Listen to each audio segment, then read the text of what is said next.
अस्सलाम वालेकुम जी, मैं हूं मोगीस अली। आज बड़ी अहम पेशरफ सामने आई है। लाहौर में जो मोटरवे पर ज़्यादती का केस हुआ ख़ातून के साथ, उसके हवाले से मुल्ज़िम एक वकारुल हसन है, जिसका कल जो बहुत बड़ी प्रेस कॉन्फ्रेंस हुई थी जिसमें आईजी साहब बैठे थे, उसके बाद पुलिस अफसरान बैठे थे, जो सूबाई मिनिस्टर्स थे वो थे, और ख़ुद चीफ़ मिनिस्टर साहब थे उस्मान बुज़दार साहब, वो भी मौजूद थे वहाँ पर। उन्होंने प्रेस कॉन्फ्रेंस की और फिर उन्होंने कहा कि दो जो मुजरिम हैं उनका पता चल गया है, उसके ऊपर 25-25 लाख रुपए इनाम रखा गया और कहा गया कि ये जो मुजरिम हैं अगर किसी को मिलें तो वो उसकी इतला दी जाए। एक तो था आबिद, एक था वकारुल हसन। आबिद जो था वो भावलनगर के करीब एक शहर है फोटाबास, वहाँ का रिहायशी था, जबकि जो वकारुल हसन है ये यही शेखपुरा के इलाके का ही रहने वाला था। लेकिन आज बड़ी एक अहम तरीन डेवलपमेंट सामने आई है कि मुल्ज़िम वकारुल हसन वो ख़ुद थाने में पेश होता है लाहौर के, और वो पुलिस के सामने सरेंडर करता है और कहता है कि मैं तो इस चीज़ में मुलव्वस ही नहीं हूँ जिसमें मुझे मुलव्वस किया जा रहा है।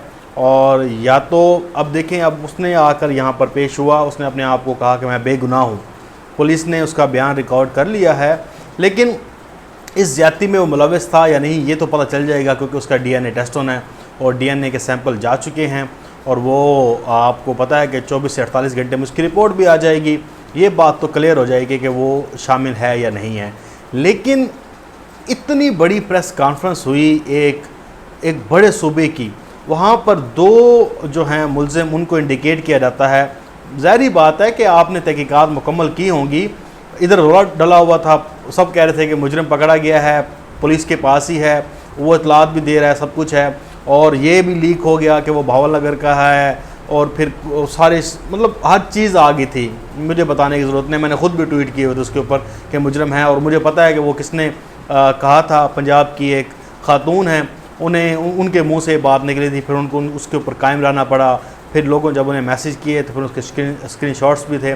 फिर इवन डॉन न्यूज़ ने उनके नाम से ख़बर भी चला दी और उनको कहा कि ये कोर्ट कर रही हैं। लेकिन फेडरल जो वफाक है उस पर ये नहीं माना जा रहा था कि मुजरिम पुलिस के पास है या नहीं है। लेकिन हमारी इतलात यही है कि ये जो मुजरिम था, जो ये वकारुल हसन, ये पहले ही पुलिस के पास मौजूद था, पुलिस ने पकड़ लिया था। लेकिन मसलत हो सकती है, लेकिन क्या मसलत थी मुझे नहीं पता। पुलिस ने इसको शो करने से इनकार किया और कहा कि हमारे पास नहीं है। फिर जब ये ऐलान होता है दो मुजरिमों का, पूरे पाकिस्तान में एक थतल्ली मच जाती है, सोशल मीडिया पर तूफ़ान बर्पा हो जाता है, तस्वीरें वायरल हो जाती हैं, और वो बंदा आता है और वो कहता है कि जी मैं बेगुनाह हूँ और ये जो मामला है मैं इससे इनकारी करता हूँ, मैं इसमें मुलव्वस नहीं था। लेकिन उसने कहा कि मैं इस मुजरिम के साथ मुख्तलिफ वारदातों में शरीक रहा हूँ, लेकिन मैं इसमें मुलव्वस नहीं था। अब यहाँ पर देखें सवालात उठते हैं कि मुजरिम जितना मर्जी भी हो, लेकिन वो कभी भी इस तरह सरेंडर नहीं करता। मैंने आज तक नहीं देखा कि इस तरह का बंदा हो वो डर के मारे आए और कहे कि जी मैं अपने आप को सरेंडर करता हूँ। या तो ये है कि उसे ये बता दिया गया हो कि तुम आकर ये बयान दे दो या पेश हो जाओ, या फिर यह है कि जब ये बात लीक होगी मीडिया में कि एक बंदा पुलिस के पास है, अब पुलिस इस बात को मानने से इनकारी थी, पंजाब के तमाम लोग मानने से इनकारी थी। अब ये कहा कि चलो इसकी गिरफ्तारी डलवा देते हैं। कैसे कि इसको कहते हैं कि तुम सरेंडर कर दो और कहो कि मैं खुद आया था अपनी जो बेगुनाही साबित करने के लिए। फिर एक और बात शुरू हो गई थी पुलिस के हवाले से कि जी ये किसी मुकाबले में पार ना कर दें इन्हें, या मतलब है कि कोई इन्हें मार ना दे या पुलिस इनकाउंटर में ना मारे जाएं। ये बात जब मामला गर्म हुआ, फिर शायद ये सोचा गया हो कि इसे सामने ला दिया जाए मीडिया के, ताकि मामला ठंडा हो जाए। लेकिन अब मसला ये आ रहा है कि ये बंदा किसी तरह से बच ना जाए, असल मुजरिम भी हो और उसको ये शय दी जाए कि आप ये बात आकर यहाँ कर दो तो आप बच जाओगे, ये मामला हो सकता है। लेकिन अभी जो एक अहम तरीन इतलात हैं वो यही हैं, जो मैं वसूख के साथ कह रहा हूँ। ऐसी बात नहीं है कि मैं कोई किसी आम बंदे से बात करके कर रहा हूँ, लेकिन बहुत ही मेरे रिलायबल बंदे हैं वो, उनके साथ मेरी बातचीत हुई और उसके बाद जो सब कड़ियाँ मिलती हुई जा रही हैं। आप देखें, मैं पहले कड़ियाँ मिला देता हूँ आपको। 30 अगस्त के बाद से ये रौला शुरू होता है, सीसीपी लाहौर की तैनाती होती है, आजी साहब रूठ जाते हैं इमरान खान साहब और फजल आला साहब आपस में रब्ते कर रहे होते हैं, वज़ीर आला से मुलाकातें IG की हो रही होती हैं, शोएब दस्तगीर की बात कर रहा हूँ। फिर वो ऑफिस आना उन्होंने बंद कर देते हैं, वो 3 दिन तक ऑफिस नहीं आते। फिर एक पुलिस का जो एक ग्रुप है वो पूरा ही इनसे ऐलान ला ताल्लुकी कर देता है CCPO लाहौर से, और कहता है शोएब दस्तगीर को तुम डट जाओ, हम आपके पीछे खड़े हैं।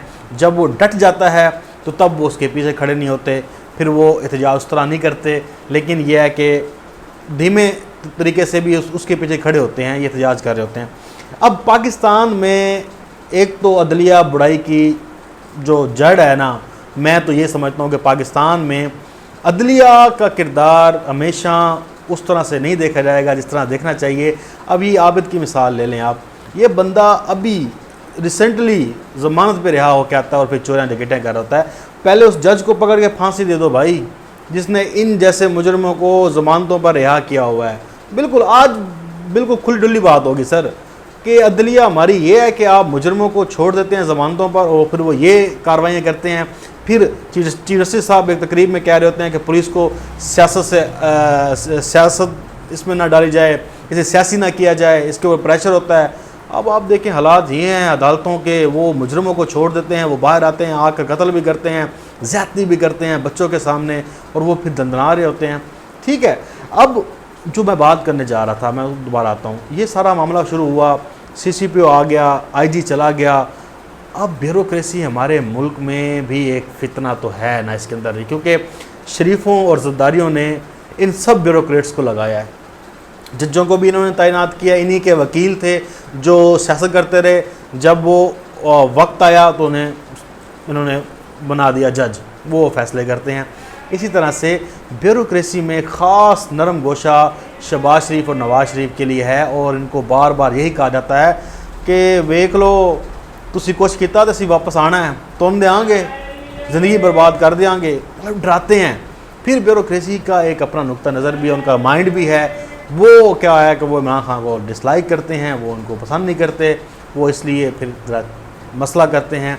अब IG की बात ये हुआ कि अब कहा जा रहा है, मैं देखें मुझे 99% इसके ऊपर है कि ये कोई मामला अहम ही नहीं हुआ कि अचानक ही सारे रेप केसेस शुरू हो गए पाकिस्तान में, अचानक ही सारे जो है ना कत्ल व गारत शुरू हो गई, और पूरे मुल्क से बड़ी खौफनाक खबरें आना शुरू हो गई हैं, और ये मामला कराए जाते हैं, होते नहीं हैं, कराए जाते हैं ऐसे मामलात को। और फिर नून लीग और पीपल्स पार्टी का फिर असल मामले की तहकीकात की बजाय एक CCPO की तरफ लग जाना, फिर पुलिस को गंदा करना। मैं कहता हूँ पुलिस पाकिस्तान की गंदी तरीन है, ये मैं मान लेता हूँ, लेकिन इस वक्त में और ऐसे फिर आकर आप गेम करना, ये बड़ा मामला डिफ़िकल्ट है। मैं देखें आप जो समझदार लोग हैं ना वो इस चीज़ को समझ रहे होंगे कि ये मामला हो सकता है। ठीक है, ब्यूरोक्रेसी करा सकती है, पुलिस के ग्रुप्स हैं, सब कुछ है, और वो इन्वॉल्व हो सकते हैं। फिर खातून जो हैं वो सामने नहीं आती, उनका बयान अभी तक रिकॉर्ड नहीं होता, फिर जो मुद्दई हैं वो भाग रहे होते हैं। तीसरा फिर यह है कि पुलिस देर से पहुंच रही होती है, FIR में तजादात आ रहे होते हैं, मोटरवे का बयान कुछ और होता है। फिर ये आगे चलते हुए आप देखें, मैंने उस दिन भी कहा था आपको कि भाई ये केस जो है ना ये एवं नहीं है, इसको ज़रा खुलने दें, ज़रा चलने दें, ज़रा खेल जब आगे चलेगा तो मामला फिर समझ आएगा कि हुआ क्या है। अब देखें, अब वकार हसन निकल आया, वो कहता है मैंने कुछ नहीं किया। आबिद निकल आया, वो बंदा क्या है, वो उसने 2013 में पहले एक उसका वो जो गलत बात आ रही है कि उसने माँ और बेटी से ज़्यादती की है, वो असल वाक़या ये है कि ज़मीनों पे कुछ लोग थे मज़दूर वगैरह, उनकी बेटी और माँ से ज़्यादती की थी, वहाँ पर भी कट हुआ था, फिर उसको भगा दिया था वहाँ से इलाके से।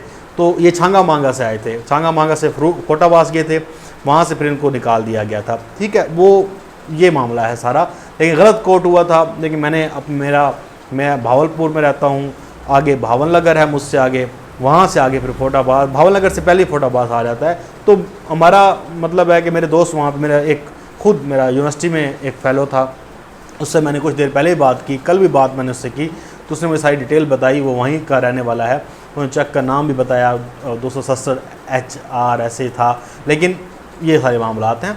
अब मामला जो है वो अब सुलझने लगा है, वो अब जो गति है ना वो सुलझ रही है। लेकिन आइंदा आने वाले दिनों में इंकशाफात तो होंगे, मुजरम भी पकड़े जाएंगे, लेकिन असल खेल भी समझ आ जाएगा कि ये हुआ क्या है।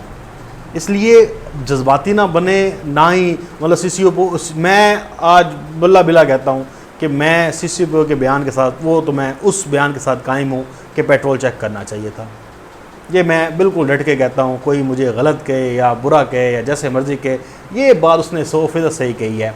टाइमिंग गलत हो सकती है, इस बात को मैं मानने को तैयार हूँ, टाइमिंग गलत हो सकती है, लेकिन ये बात चाहे न्यूयॉर्क हो, चाहे लंदन हो, चाहे इस्तांबुल हो, चाहे कुछ भी हो, कहीं भी हो, भाईजान किसी के साथ भी हो सकता है।